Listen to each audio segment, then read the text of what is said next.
आपल्यासोबत आहे आचल. आचल ही तीच मुलगी आहे जिचं देशभरामध्ये जिच्या प्रेम प्रकरणाची चर्चा आहे. आपण आचल सोबत बोलूया.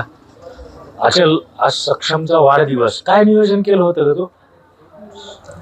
नियोजन तर काही नव्हतं, कारण की कसं माझा भाऊ आणि सक्षम सोबत मैत्री केलेली होती. म्हणजे आमचं प्रेम संबंध कळाल्याच्या नंतर तर मला असं वाटायचं ना की म्हणजे माझा भाऊ कधी ना कधी या गोष्टीचा बदला काढेल, कारण की तो माझ्यासमोर त्याला मारायची धमकी देत होता, पण सक्षमला चांगलं बोलायचा समोर त्याच्या. तर माझं म्हणणं एवढंच होतं की म्हणजे सक्षमला मी म्हणाली होती की बड्डेच्या वेळेस इथे नको राहू, कारण की कसं माझे भाऊ बड्डे वगैरे सेलिब्रेट करायला येतील आणि त्या केकमध्ये जर काही मिक्स करून वगैरे दिलं तर काय सांगता येईल ना, त्यामुळं. अच्छा. कारण मला स्वतःला माझ्या भावांवर बापावर भरोसा नव्हता, पण त्यांनी भरोसा असा पटवून दिलेला ना की सक्षम त्यांच्यावर खूप भरोसा करायला लागला होता. मला त्यांनी भीम जयंती डान्स करायला आणलं होतं. सक्षम, मी, माझे वडील, माझा भाऊ आम्ही सोबत डान्स केला होता, तर त्याला खूप भरोसा झाला होता. अच्छा. बरं, ज्या दिवशी ही घटना घडली दुर्दैवी, सक्षमची जी हत्या झाली, त्या दिवशी तू कुठे होतीस दिवसभर? आणि तुझे परिवार कुठे होता, तुझे वडील, भाऊ? सक्षमची हत्या होण्याच्या अगोदर सकाळी 11 ते 12च्या सुमारास माझा लहाना भाऊ मला पोलीस स्टेशनला घेऊन गेला होता, इतवारा.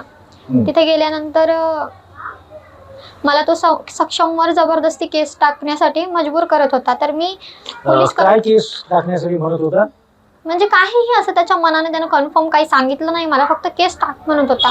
तर मी केस टाकण्यास इन्कार केला, म्हणजे नको बोलली. तर तिथं जे पोलीस कर्मचारी उपस्थित होते ते म्हणले की म्हणजे तू याला त्याला मारून इथे येतो, तर मग तुझ्या बहिणीचं ज्याच्यासोबत मॅटर आहे, लफडं आहे, असं शब्द यूज केला त्यांनी. त्याला मारून ये ना म्हणे. आणि त्यांचं नाव आहे, म्हणजे त्या पोलीस कर्मचाऱ्यांचं नाव एकाचं आहे धीरज कोमुलवार आणि दुसऱ्याचं आहे माहिंद असरवार. हे तिथं कॅमेऱ्यामध्ये सुद्धा आलेले की त्यांनी असं हाताचे इशारे करू करू हिमेशला, म्हणजे माझ्या छोट्या भावाला बोलत होते की बहिणीचं लफडं आहे, त्याला मारून ये.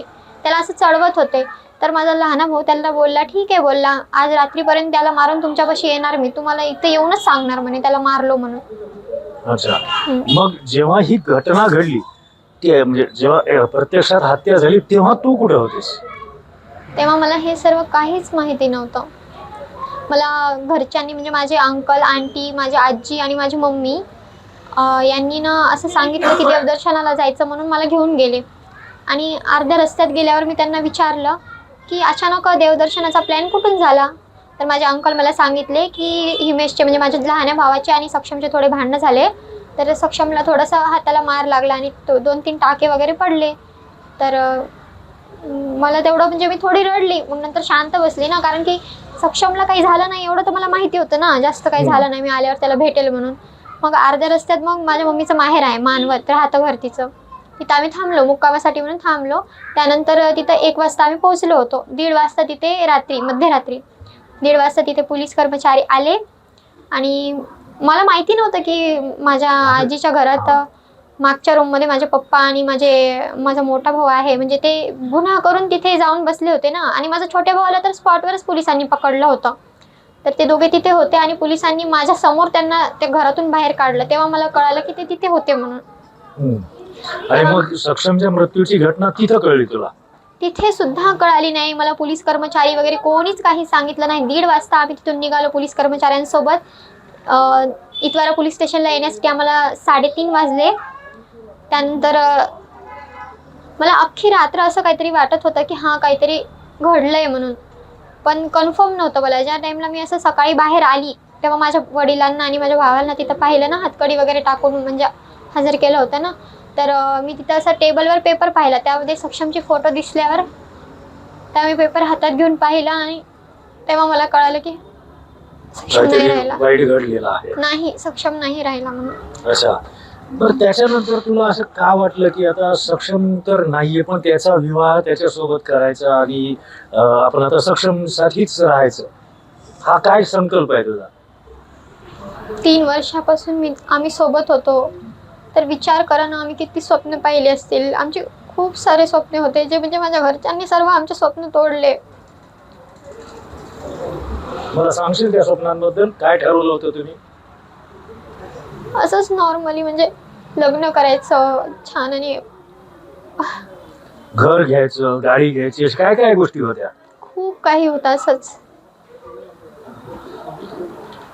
बरं, सक्षम बद्दल असंही बोललं जाते की सक्षम हा MPDA मध्ये जेलमध्ये होता, त्याच्यावर खूप सारे गुन्हे दाखल होते.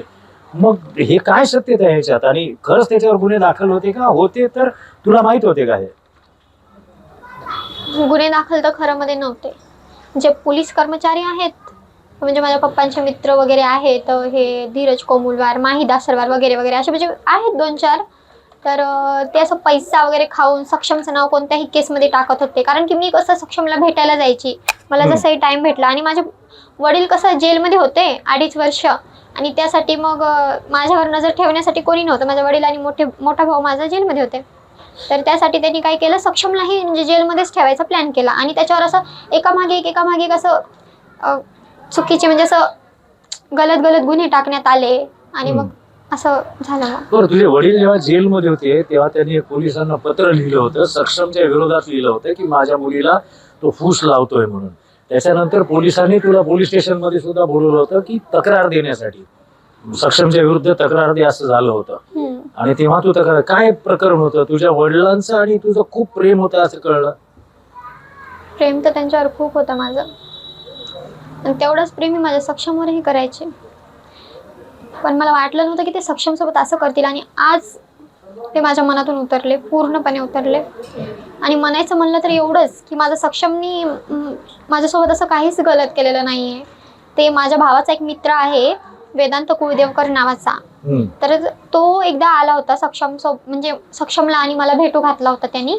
तर त्यांनी असं माझ्या घरच्यांना चुकीची माहिती दिली की सक्षमने मला शस्त्राचा धाक दाखवून मला तो घेऊन गेला दूर. मला आणि त्याला दोघांनाही.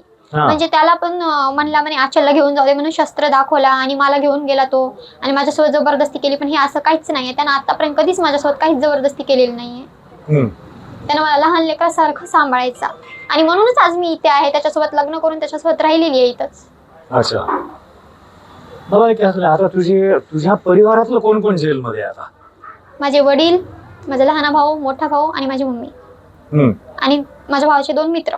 अच्छा, आता त्यांच्या सोडवायला प्रयत्न करणार की नाही तू? करणार नाही कधीच. काय मागणी असेल न्याय व्यवस्थेकडे तुझी आता?